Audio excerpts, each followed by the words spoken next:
In this universe there is one great energy, and we have no name for it.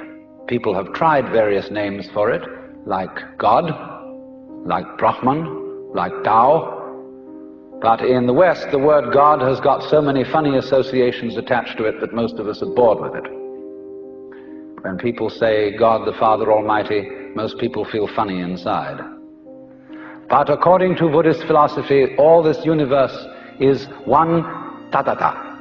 That means 10,000 functions or 10,000 things, one suchness. And we're all one suchness. And that means that suchness comes and goes like everything else, because this whole world is an on and off system. As the Chinese say, it's the yang and the yin. And therefore it consists of now you see it, now you don't, here you are, here you aren't, here you aren't. Because that's the very nature of energy, to be like waves, and waves have crests and troughs. Only we, being under a certain kind of sleepiness or illusion, imagine that the trough is going to overcome the wave or the crest. The yin, the dark principle, is going to overcome the yang, or the light principle, and that off is finally going to triumph over on. And we, shall I say, bug ourselves by indulging in that illusion. Gee, supposing darkness did win out, wouldn't that be terrible? And so we're constantly trembling and thinking that it may, because after all, isn't it odd that anything exists?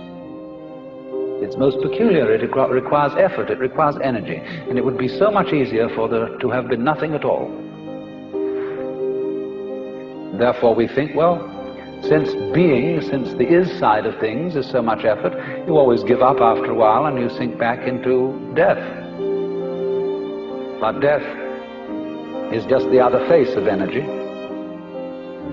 and it's the rest, the not being anything around, that produces something around, just in the same way that you can't have solid without space, or space without solid. When you wake up to this and realize that the more it changes, the more it's the same thing, as the French say, that you are really a playing of this one energy, and there is nothing else but that it is you, but that for you to be always you would be an insufferable bore. And therefore it is arranged that you stop being you after a while and then come back as someone else altogether. And so when you find that out, you become full of energy and delight. And you suddenly see through the whole sham of things. You realize you're that. We won't put a name on it. You're that. And you can't be anything else. So you are relieved of fundamental terror.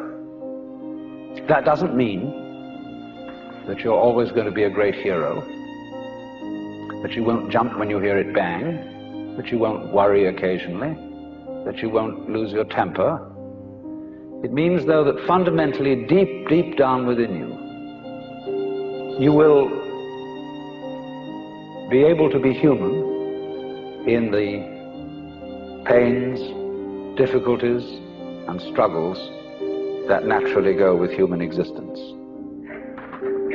But to have no hang-up, that is to say, to be able to drift like a cloud and flow like water, seeing that all life is a magnificent illusion, a playing of energy, and there is absolutely nothing fundamentally to be afraid of. Fundamentally. You will be afraid on the surface. You will be afraid of putting your hand in the fire. You will be afraid of getting sick. But you will not be afraid of fear. Fear will pass over your mind like a black cloud will be reflected in the mirror.